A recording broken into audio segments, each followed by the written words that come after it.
fait plaisir de vous accueillir chez nous. Avant de vous présenter mes invités, je briserai la glace avec une petite histoire. J'avais un collègue à l'université qui était d'origine belge et avait déménagé avec ses parents aux États-Unis quand il était jeune. Puis on le taquinait souvent en lui disant: T'es né dans le pays des 300 bières, puis t'as déménagé dans le pays où il y en a deux, Bud et Bud Light. Mais j'avoue qu'on on le taquinait pas trop parce qu'on en avait maximum quatre au Québec à cette époque-là. Par contre, depuis cette époque-là, qui n'est pas si lointaine, il s'est passé quelque chose d'incroyable. 30 ans plus tard, l'Amérique du Nord est tapissée de microbrasseries et le Québec ne fait pas exception à cette règle. Et en plus de ça, on a des microbrasseries coop, d'où notre intérêt d'en parler. C'est justement pour ça aujourd'hui que je reçois Mélissa Gauvreau, directrice de la microbrasserie La Saint-Fu le Saint-Fu à Saint-Fulgence au Saguenay, et Anne-Claude Tivierge de la table des microbrasseries coop. Bonjour mesdames et bienvenue à vous deux. Oui, Bonjour. merci de l'invitation. Je débuterai avec toi, Mélissa, en trois gorgées symboliques. Qui es-tu? Que fais-tu? Puis qu'est-ce que le Saint-Fu?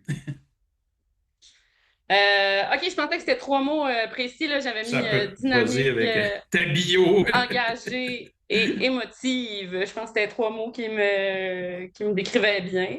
Fait que je suis la directrice de la microbrasserie Le Saint-Fu. On a parti ça, j'ai parti ça à 25 ans avec des collègues de la région du Saguenay. Donc, on a une petite micro au cœur de Saint-Fulgence, au Saguenay, gérée par les travailleuses et les travailleurs, dans lequel il y a une omniprésence d'ingrédients locaux ajoutés avec équilibre dans chacune de nos bières. Puis on est bien engagé dans notre communauté. Et toi, Anne-Claude, je te pose les mêmes questions. Qui Moi, es-tu? c'est C'est quoi ton facile. rôle? Et Vous la voyez, table? moi, je partage mon enthousiasme pour ces personnes extraordinaires dans les microbrasseries coop qui font des produits fabuleux avec des ingrédients locaux, puis qui créent des occasions de partage entre nous et d'intercoopération et de superbes valeurs à propager. Pour les gens qui ne trempent pas tous les jours comme nous dans le monde coop, une microbrasserie coop, c'est quoi? Ben, c'est une microbrasserie, on fabrique de la bière comme les autres, mais on est géré en modèle coopératif. Donc, moi, j'ai le goût d'ajouter que c'est comme des gens crinqués qui ont compris que euh, ensemble, on est à la fois plus fort et plus bienveillant. Puis, c'est ça. Donc, dans nos opérations de la vie de tous les jours, on a une micro, là. Il y a des gens qui font de l'administration, de la vente et de la production. Mais c'est dans la prise de décision là, qu'il y a vraiment des différences dans les orientations, les solutions qu'on prend face à des défis, la place de l'humain dans l'entreprise. Voilà. Anne-Claude, quelque chose à ajouter sur qu'est-ce que ça donne de plus entre deux microbrasseries locales, une qui est coop, une qui ne l'est pas? Qu'est-ce que ça propose de plus d'être coop?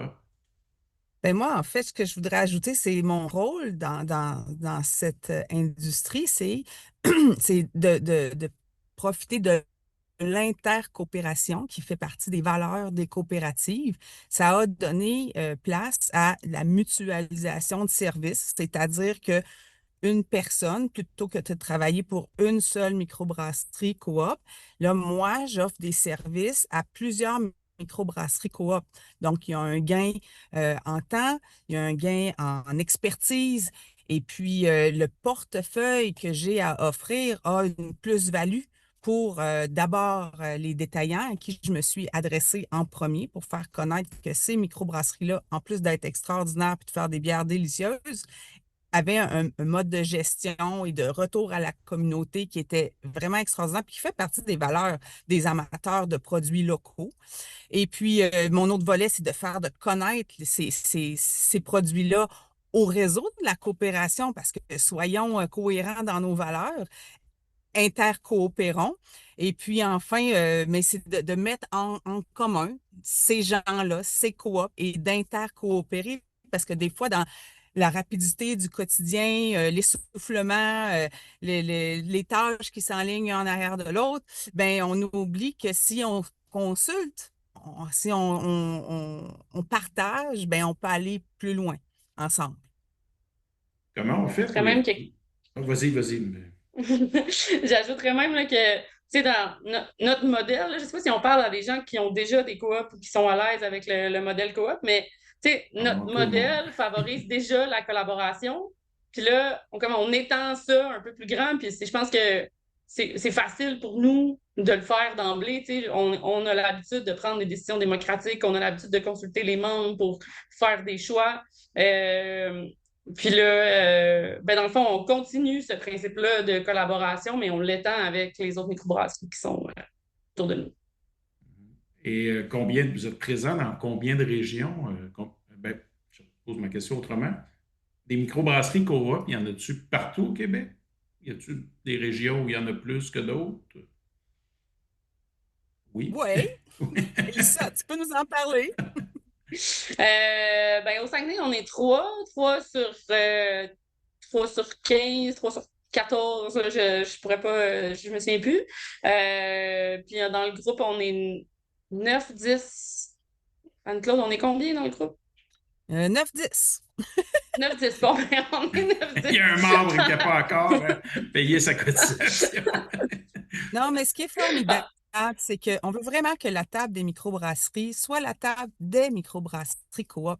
Et donc, elle prend la forme et répond aux besoins qui sont forcément différents de chacune des microbrasseries coop. Donc, il y a des coops qui font appel à nous plus pour la représentation, d'autres plus pour le démarchage du réseau de l'économie sociale. Et puis, ben, il y en a aussi qui ont la particularité de ne pas être portés vers la distribution. Donc, on cherche aussi à répondre à leurs besoins d'échanger avec d'autres microbrasseries qui ont un modèle d'affaires qui est plus centré sur leur pub, leur restaurant, puis qu'est-ce qui se passe autour d'eux. Eux, leur objectif, parfois, ils vont vendre un peu de bière à l'extérieur, mais c'est pour amener les gens chez eux. Mais ils ne sont pas tout seuls. Puis des fois, c'est ça, là, ils oublient que même s'ils sont loin l'une de l'autre, ils ne sont pas tout seuls. Et pour répondre à ta question, Jérôme, on en a presque partout au Québec. On en a 3 belles au Saguenay. Et ensuite, Centre du Québec, la Mauricie, Port-Neuf, on en a 3 à Montréal. Et ça fait pas mal le tour. C'est Fait que bon. là, on va aller courtiser l'Outaouais. C'est bon. Conquête, la conquête de l'Ouest progressivement. Euh, Est-ce que c'est tous des endroits avec un endroit physique, un restaurant, ou s'il y a des gens qui sont uniquement producteurs de bière et qui ont pas nécessairement de lieu pour consommer la bière dans vos Ils ont membres? Tous les un beau modèles. lieu. Oui, il y a un peu de tout. Vous, c'est saisonnier. Exact. Nous, on est saisonnier, on a un pub sur place juste en été. Il y a le Saint-Fus, donc Pibrac, eux, ils n'ont pas de pub sur place. Ils font exclusivement de la distribution slash une petite boutique durant les heures de production. Puis, on a la Chasse-Peinte, eux, qui ont un magasin local, un pub local, puis la microbrasserie, tout ça dans le même village. Donc, ça, c'est les trois du Saguenay que tu viens de nous, Ouais, nous exact. résumer. Mais ça donne un bon éventail du type de modèle. Puis là, il y en a quelques-unes aussi, comme Anne-Claude disait, là, qui ont juste leur pub. Par exemple, à Montréal, je pense que c'est plus commun un peu d'avoir juste le pub. Puis là, d'autres qui ont un modèle un peu comme nous, là, et production et pub, qui sont plus payés. Oui, bien, il y a une question de différence de permis, mais sans entrer dans les détails là, un peu compliqués des lois québécoises sur la distribution et la vente d'alcool.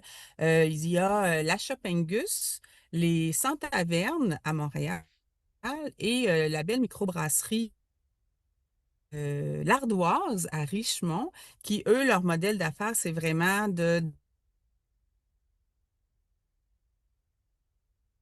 Leur modèle d'affaires va rester secret. Entre l'autre, a des petits Leur anges. modèle d'affaires, c'est un pub, dans le fond. Ces 3 microbrasseries-là, ils ont vraiment axé sur la vente locale, puis le bar sur place, la consommation sur OK. place. Ils ne distribuent pas de canettes. Là. Je ne peux pas aller acheter leurs produits quelque part autre que dans leur.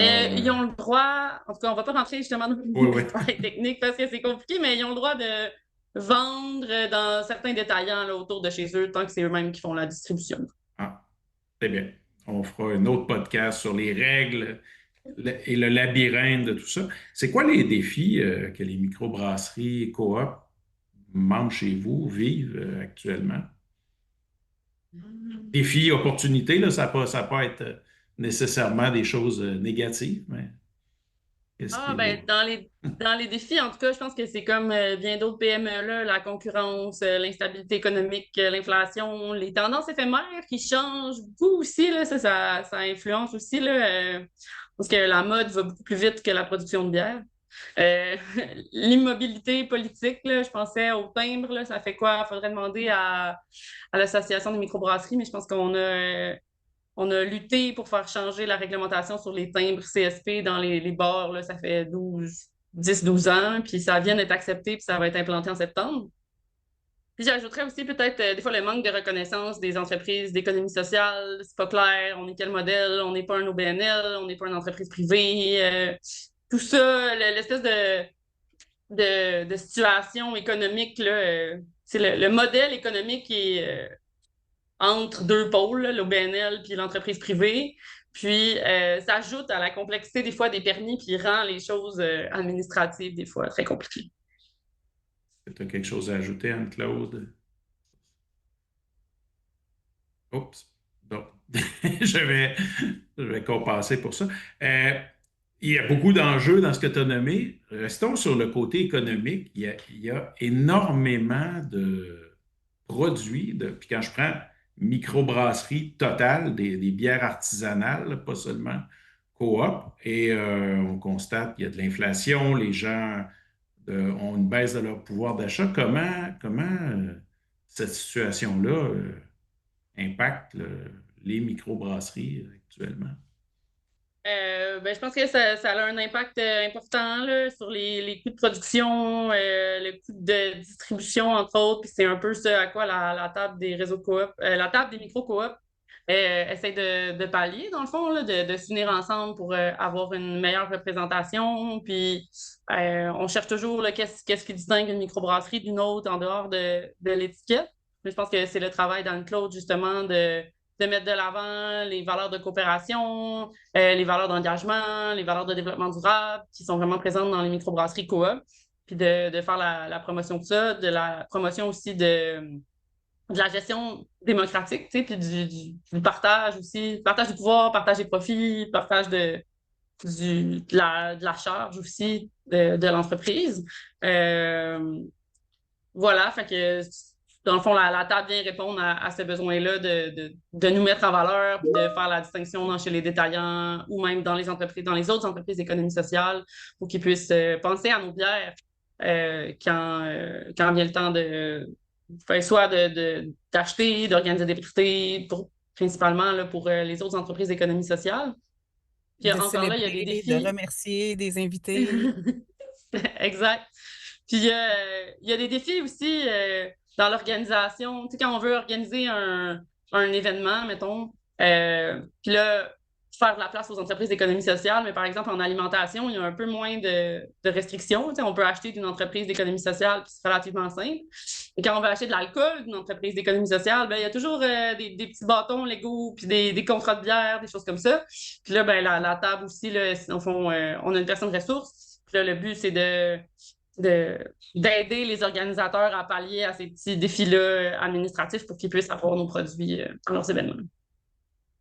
Oui, moi, mon rôle, c'est vraiment de faciliter le service de bière coop dans des événements coop. Parce qu'il y a toutes sortes de petits enjeux qu'il faut considérer. Considérer tout simplement que c'est 9 entreprises distinctes avec chacune leurs produits, leur façon de se distribuer et de facturer et d'être livré et des minimums de commandes, puis des permis, puis tout ça.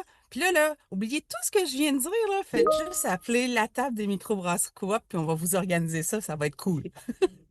OK, donc tu t'adresses vraiment, je suis une coopérative, je veux de la bière de microbrasserie coop à mon événement. Plutôt que prendre J'ai le un bottin et événement, essayer de comment je peux trouver. mettre en valeur les microbrasseries coopératives? Puis là, ben, ensemble, on va trouver la meilleure solution en fonction du lieu, du nombre de personnes, du moment où la dégustation a lieu. Ça peut être juste servir de la bière, mais ça peut être une animation, ça peut être un accord mais bière dans un cocktail, dans un repas. Il y a vraiment tellement de choses qu'on peut faire. Puis moi, j'adore ça, mettre en valeur la bière. Donc, c'est pour ça que j'aime ça, trouver des solutions qui vont plaire, ben, pas juste à mes microbrasseries coop qui en ont vraiment besoin à ce moment-ci, mais à l'organisme qui organise quelque chose, qui veut célébrer avec ses gens, qui veut récompenser ses invités, qui veut que tout le monde passe un bon moment. Moi, là, c'est ça. Moi, je veux que tout le monde passe un bon moment. Excellent. Euh, J'aimerais qu'on s'arrête un instant pour réaliser ce que ça représente vraiment d'être coopérative plutôt que juste microbrasserie locale, parce qu'au-delà du goût original des produits ou de l'encouragement à l'achat local, il y a une dimension sociale qui vient avec le fait d'être coop. Comment les microbrasseries coop contribuent au développement de leur milieu? Avez-vous des exemples ou des... Je pense qu'il y a vraiment plusieurs exemples, euh, que ce soit s'impliquer dans des festivals locaux, développer des initiatives avec d'autres marchands locaux, faire l'action ou la promotion de l'économie sociale comme on fait aujourd'hui, par exemple. Mais je pense qu'il y a vraiment plein de brasseries qui ont des initiatives. Tu sais, souvent, c'est des gens de la place qui se réunissent pour se dire, hey, on va se créer notre emploi ensemble, puis on va faire rayonner aussi. Tu sais, je pense que les microbrasseries ont un bel aspect de faire rayonner leur localité, soit que ce soit par le nom des bières, par le dessin qui est dessus, par les ingrédients que ça contient, par la mise en valeur des fermiers, des agriculteurs locaux. Fait que je pense que ça fait déjà partie d'eux. Fait que souvent, ben, justement, on va les retrouver dans les festivals, mais on va pas juste retrouver la bière dans le festival, on va retrouver les gens de la brasserie dans l'organisation du festival où on va retrouver, je sais pas, par exemple, il y a des contraintes sur les marchés publics. Ben, il y a des microbrasseries qui vont organiser un marché public dans leur micro, tu sais. Si nous, on peut pas aller dans le marché, ben, le marché va venir à nous. C'est des OK. exemples où nous, on a organisé un festival il y a 2 ans, un festival de musique dans une autre coopérative, une coopérative de solidarité, le Cap Jaseux et Saint-Fulgence. Donc, je pense que ça vient souvent d'emblée, mais voilà, s'impliquer dans les événements qui ont lieu, faire des initiatives aussi avec d'autres marchands locaux. Là. Je pensais à la Champagne tout à l'heure, ben, eux, il y avait leur brasserie, leur pub. Puis là, il y avait besoin d'un magasin, le magasin avait fermé, ils ont racheté voyons, le vieux casse-croûte, puis là, ils l'ont transformé en magasin. Puis là, dans ce magasin-là, il y a la microbrasserie coop, mais il y a aussi deux, trois fermiers locaux, un producteur de chocolat. Puis là, tous ces gens se sont rassemblés ensemble pour avoir un Ça espace devient de vente. un hub, pour défaut d'avoir un autre mot, pour les produits locaux et du terroir. Exact. Mais tu sais, je pense que le but, c'est de créer des hubs extrêmement locaux, tu sais, qui font rayonner les entreprises de la place. Puis, comme je sais pas, nous, mettons, un engagement vraiment simple qu'on a mis en place, c'est d'avoir sur notre menu l'ensemble des activités puis des lieux où est-ce qu'on peut s'alimenter à Saint-Fulgence puis à Sainte-Rose-du-Nord, qui est le village à côté de chez nous. Fait que les gens, quand ils arrivent sur place, ben, les employés et les membres de la coop sont vraiment bien formés pour renseigner les touristes sur c'est quoi les différentes activités à faire, parce que dans notre village, il n'y en a pas d'informations touristiques. Puis les gens, ben, ils ont souvent des questions, puis j'aime ça dire qu'on est la meilleure information touristique du nord du lac de la rive nord du Saguenay-Lac-Saint-Jean. Non, la rive nord du Saguenay, excusez. Puis, L'arrivée à Saguenay. oui, c'est ça, exact. Puis, c'est ça. Fait que dans le fond, tu sais, sur notre menu, toutes les entreprises sont là. C'est super facile pour nous de diriger les gens, d'aider les touristes à se trouver un endroit où dormir, ainsi de suite. Et ce qui est fantastique, c'est que ça vient dynamiser la localité, mais pas juste en amenant des gens d'ailleurs visiter. C'est très important. C'est une des raisons pour lesquelles on distribue la bière. Ça fait connaître la localité ailleurs. Puis là, les gens ils disent, ah, on devrait passer par là cet été ou dans notre prochain, en passant par là. Donc, ça amène des gens de l'extérieur, mais ça fait aussi un lieu dynamique au sein de la communauté. Donc, il y a une dynamisation là, des localités autour des microbrasseries.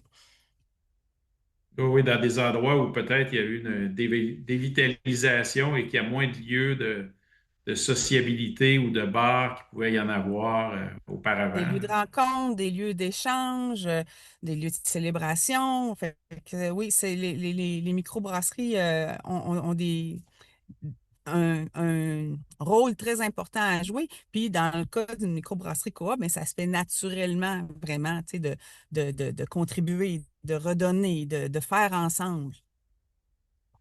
Si on se tourne un peu vers l'avenir, c'est quoi les projets actuels? Je vais y aller d'abord avec toi, Mélissa, de la microbrasserie Le Saint-Fus pour les prochaines années. Ben, s'adapter aux différents changements économiques, là, clairement, c'est la priorité, je pense, à court terme, là, s'assurer de la viabilité de notre entreprise. Ben là, l'été s'amorce, là, il commence à faire beau, là, fait que profiter de l'été, là, on a pris plein de décisions cet hiver, on a fait beaucoup d'administration, c'est le temps d'aller voir les gens, puis de parler de nos produits. Puis, en notre cas, c'est pas mal ça. Et du Oui, côté de la moi, je table, pourrais c'est quoi les... parler. Ouais, moi, je pourrais parler, tu sais, dans le fond, des enjeux économiques qui sont importants actuellement. Puis on est comme dans une espèce de pic de tempête, là, de tempête parfaite, parce que, ben, on disait déjà là, depuis peut-être 10 ans, là, mais clairement, depuis 5 ans, il y en a bien trop, là, des microbrasseries, là, ça n'a pas de sens, on s'y retrouve plus, il va sûrement en avoir qui vont fermer. Puis, tu sais, on se tenait, puis ça restait stable, puis même il y a encore des ouvertures de microbrasseries. Puis là, ça l'a comme là, atteint, là, je dirais, là, vraiment depuis 1 an et demi, là, on est arrivé en haut, puis particulièrement depuis janvier. Là, ça y est, on a vu des fermetures, on a vu et de détaillants, de microbrasseries, des distributeurs en difficulté. Puis tout ça, c'est comme l'accumulation de qu'est-ce qui s'est passé dans les dernières années. Augmentation du coût des matières, Mélissa en a parlé, l'augmentation de la main-d'œuvre, la difficulté de la rétention de la main-d'œuvre. Et puis l'offre qui est beaucoup plus grande finalement que la demande. Puis là, rendu en haut de ça, là, c'est déjà difficile. Tout coûte plus cher. Puis là, tu ne veux pas augmenter le prix de tes bières parce qu'en plus, on a un problème d'inflation. Puis là, le consommateur, là, ben, il en reste plus tant que ça de l'argent pour. Tu sais, la bière, là, dans une épicerie, là, c'est comme la dernière affaire que tu achètes. Hein? Fait que, puis c'est un loisir, c'est un luxe, c'est un plaisir. Donc, c'est là où la pression, elle est énorme en ce moment. Et là, mon rôle, ben, c'est de, réduire le coût des ressources humaines, d'avoir une ressource humaine pour plusieurs microbrasseries, mais aussi d'aller chercher des sources de revenus différentes. Et c'est pour ça que après la première partie de mon mandat, qui était de faire connaître les microbrasseries, leur identité coop dans les détaillants, ben là, maintenant, je me tourne vers d'autres marchés qui sont tous les organismes, là, puis toutes les coops puis qui font des réunions, des assemblées générales régulièrement. On aime ça, recevoir les gens. Eh bien, on voudrait faciliter pour vous, là, dans le fond, d'offrir des produits coop en adéquation là, avec nos valeurs. Fait que donc, on travaille là, cet aspect-là pour donner de l'air, pour amener des ressources, des revenus différents là, aux coopératives en brassicole qui en ont vraiment besoin là, actuellement. Donc, c'est un appel à tous qu'on peut faire à nos réseaux pour vos AGA et soirées festives de toutes sortes, même parties de bureau. Pensez Non à seulement utiliser les bières coop. Non seulement ça va être facile, ça va être plaisant. Avant de prendre les questions du public, parce que comme tu l'évoquais, Mélissa, on est à peu près enfin en été. J'ai des questions un peu plus légères pour vous. On donne parfois des noms assez incroyables aux bières de microbrasserie. Euh, Anne-Claude m'avait mentionné que chez vous, il y en a une qui s'appelle la Niort, qui est une fusion de Nord et de Fjord.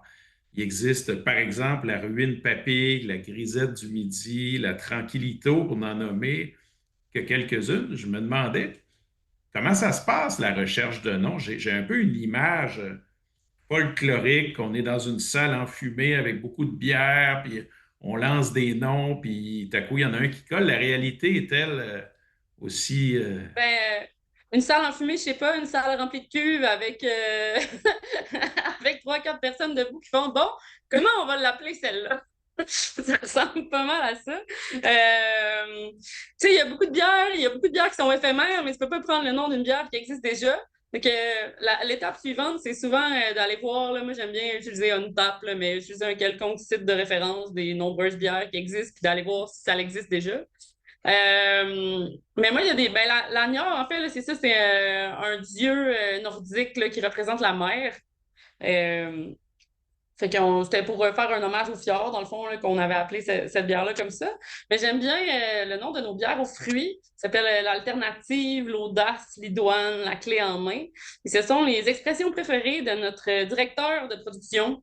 Et qui dit tout le temps que les choses sont bien alternatives. Quand quelque chose d'un peu original, il dit l'audace d'oser. Idoine, c'est un mot d'un vieux français qui veut dire qu'il convient parfaitement à la situation. Puis là, tout est idoine avec Charles, idoine aux fesses, idoine aux quelque chose, mais ça ressort souvent. Puis, clé en main, ben ça, c'est quand c'est facile aussi. Puis, il dit souvent aussi, une chance, c'était pas un ours. Mais celle-là, on l'a pas retenu, là. On s'est dit que le graphiste n'aimerait pas ça. C'était trop long, là. C'était difficile à mettre sur un étiquette, mais on y pense des fois. une petite banque de noms, là. Anne-Claude, toi, Oui, y c'est a-tu ça, des noms exact. que tu préfères, que tu dis, je comprends que tu aimes toutes tes bandes égales, là, mais... Oui, c'est ça. Fait que je vais essayer d'en nommer plus qu'un. Mais je suis reconnue chez À l'affût pour être la top fatigante qui veut qu'on rebrasse la ruine papille parce que je trouve que c'est un nom extraordinaire. Mais c'est vrai qu'actuellement, comme la ruine papille, elle a été créée à une époque où on voulait la bière toujours la plus amère. On commençait à connaître les IPA. Vous rendez-vous compte, hein? On commençait à connaître les IPA. Aujourd'hui, c'est 90% du frigidaire.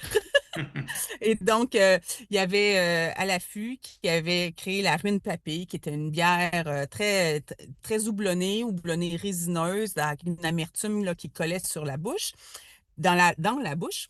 Et puis là, ben, tu sais, le trend a continué, puis on a développé plutôt des IPA aromatiques qui sont plus même rondes en fin de bouche, très, très, très savoureuses, mais plus dans le blanc du pamplemousse, la pêche, l'ananas. Puis là, quand on est arrivé, là, mais tu sais, il y en a encore beaucoup de ça, là, mais là, il y a des gens qui ont commencé à dire, oui, mais on s'ennuie de l'amertume, on s'ennuie du résineux. Fait que là, on est en train de revenir vers des old school IPA ou IPA anglaise, IPA de la côte ouest. Et donc là, là, c'est le temps du retour de la ruine papille. Ça va arriver. On a fait une West Coast à l'affût là, récemment. Là. Ça s'en vient, je vous le dis. Puis là, en plus que je l'ai publié là, dans les réseaux, ils n'auront plus le choix de la faire. Mais je pourrais nommer aussi d'autres belles bières. Il y a la Chasse-Pinte. Ils sont tellement poétiques dans leur nom de bière.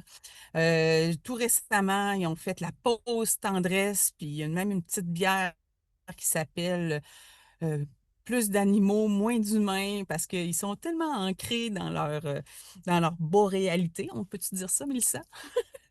On peut Puis, dire ça. oui, puis ce que je trouve vraiment drôle, puis tu l'as nommé, c'est la Tranquillito, qui est une IPA avec un faible taux d'alcool. Puis la double IPA là, à 8% de Pibrac là, qui s'appelle la Muy Tranquilo. C'est comme deux affaires qui sont opposées, mais en même temps, ben, prends donc ça cool quand tu prends une grosse IPA savoureuse. Et que c'est deux exemples qui viennent en tête que j'aime beaucoup. Et sur le même sujet, est-ce que ça arrive que des fois, on trouve un nom, on le trouve bien drôle, puis après ça, on dit, ouais, on est peut-être mieux pas, ça vous... Je pense que tu l'as un peu évoqué, Mélissa, tout à l'heure. Ben, ah oui, oui, il y en a plein qui sortent, là, qui sont pas retenus, là. La Niort, d'ailleurs, là, c'est ça, c'était une bière qu'on avait brassée dans le temps d'Ariane Phosphate puis du GNL Québec, là, ceux qui se souviennent de 2018-2019, là, les projets d'oléoduc et autres autre gaz, là, puis on voulait l'appeler la Gauze, parce que c'est une Gauze, une bière un peu salée, un peu surette, puis on voulait l'appeler la Gauze naturelle libre, puis il y a des enjeux là, de politique municipale. Puis on était comme, ah non, on va peut-être pas aller là, finalement. Mais oui, oui, oui, des noms éliminés, là, il y en a un, puis un autre, là. Il y a un livre juste pour ça. Euh, à- Comment on fait pour trouver les produits des microbrasseries coop? Y a-tu un site web? Y a-tu... Comment... Ben, Si je oui, suis... justement, là, j'ai mis dans la conversation. Je ne sais pas par contre si tous les gens peuvent la voir, mais peut-être que notre Ça devrait technicienne rester Rachel là. Rachel pourra partager. Donc, sur le site Internet là, de Microbrasserie Coop, il y a plusieurs choses. D'abord, il y a la localisation sur une carte de où sont les microbrasseries Coop, mais il y a aussi où sont les espaces Coop. Il y a quelques détaillants où on a vraiment rassemblé l'offre de microbrasserie, des produits qui sont brassés par les coopératives. On les appelle les espaces coop. La plupart sont réfrigérés, fait que c'est vraiment le fun. Et puis ça, c'est aussi là, on les a localisés. C'est sûr qu'il y en a beaucoup dans la région de Montréal parce que l'important, dans le fond, c'est les relations qu'on crée avec ces détaillants-là. Et puis, il faut les visiter régulièrement. Donc, il y en a une partie qui sont à proximité de où moi j'habite, mais on a aussi une belle collaboration avec la Fédération des coopératives d'alimentation du Québec qui a porté le mouvement Manger Coop depuis 1 an et donc fait connaître tous les producteurs coop à l'intérieur d'une coopérative d'alimentation. Donc, il y a des coopératives d'alimentation qui ont eux aussi rassemblé leurs bières coop puis identifié brasserie coop. Donc, c'est là. Mais après ça, on peut aussi tout simplement aller voir sur le site Internet là, des microbrasseries coop, les connaître, les reconnaître, les 10 qu'on a d'identifiés, mais même sur la carte, là, toutes les microbrasseries sont là, les 14-15. Et puis, vous pouvez les demander partout où vous allez acheter de la bière. Demandez-les, les microbrasseries que vous aimez, que vous voulez acheter. Votre détaillant, il va être juste content de commander ce que vous alliez acheter. Ça, c'est gagnant-gagnant, là. Donc, n'hésitez pas à faire des demandes. Puis, si votre détaillant, il ne sait pas comment s'y prendre, dirigez-le vers la table des microbrasseries. On va l'aider aussi. On va dire qui distribue qui. Et puis, tout ça pour que ça soit facile puis le fun. J'ajouterais là, que après vos vacances, là, nous, c'est tout le temps un beau moment où on a des commandes aussi. Là, tu sais, les gens qui sont allés en vacances dans d'autres régions, qui ont découvert des microbrasseries, qui découvrent les microbrasseries coop, ben, retournez chez vous, allez voir votre détaillant favori, puis dites-lui, hey, nous, on a bu de la forestière cet été au Saint-Fus, c'était vraiment bon, on aimerait ça en avoir dans notre dépanneur parce qu'on veut la faire connaître à nos amis. Puis c'est vraiment. Tu sais, oui, c'est important de suivre nos réseaux sociaux puis de partager, mais allez voir vos détaillants puis dites-leur qu'est-ce que vous avez envie de boire. C'est vraiment la meilleure façon de nous soutenir puis de nous faire découvrir. Excellent. Est-ce qu'on a, je vais vérifier si on a des questions qui viennent des gens. Oh oui, questions du public. Il semble que les canettes, je vais la lire avant de vous la lire tout haut. Là, je ne sais pas si on va pouvoir répondre à ça, mais on va s'essayer. Euh, il semble que les canettes soient fabriquées aux États-Unis, même si l'aluminium provient du Québec. Dans quelle mesure la table peut-elle jouer un rôle de leader pour développer la production de canettes au Québec? Donc, tu viens d'hériter d'un gros Mmh. mandat. Mais Hey, j'aimerais malheureusement, je pense tellement ça réaliser parce que moi aussi, je trouve que c'est un non-sens. Ben, peut-être que c'est ça, à force de le dire, mais il y a en fait des plus grosses associations qui s'en occupent et on contribue à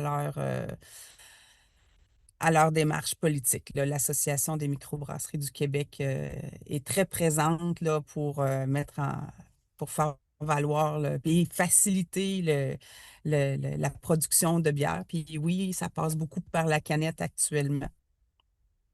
Oui, effectivement. Et j'imagine c'est un souci. Ça m'amène une autre question. Une microbrasserie coop doit se poser toutes ces questions-là, de dire comment je fais pour utiliser le maximum de ressources locales ou de proximité.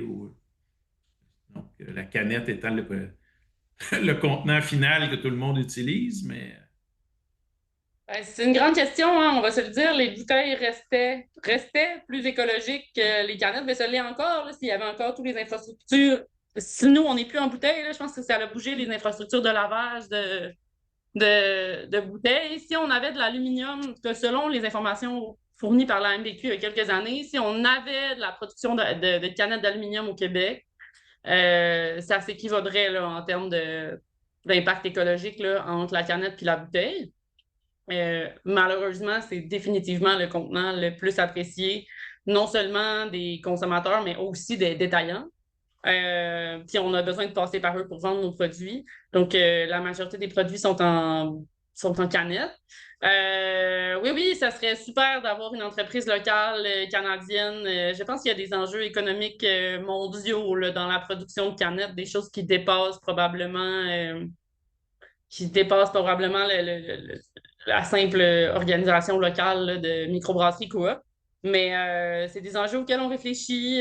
Moi, je reste informée sur le sujet, mais pour l'instant, c'est pas disponible.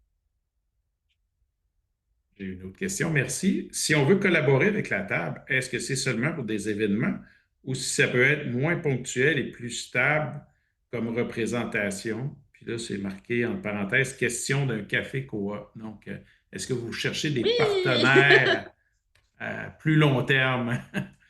Mais oui, c'est les plus beaux partenariats, c'est quand on partage les mêmes valeurs. Puis je peux donner l'exemple là, d'un café à Montréal, la Place Commune, qui, eux, non seulement commandent des bières coop pour leurs membres et les utilisateurs du café, mais ils font 2 fois par année une activité où ils font choisir par vote quelle bière va être dans le frigo pour le prochain 6 mois.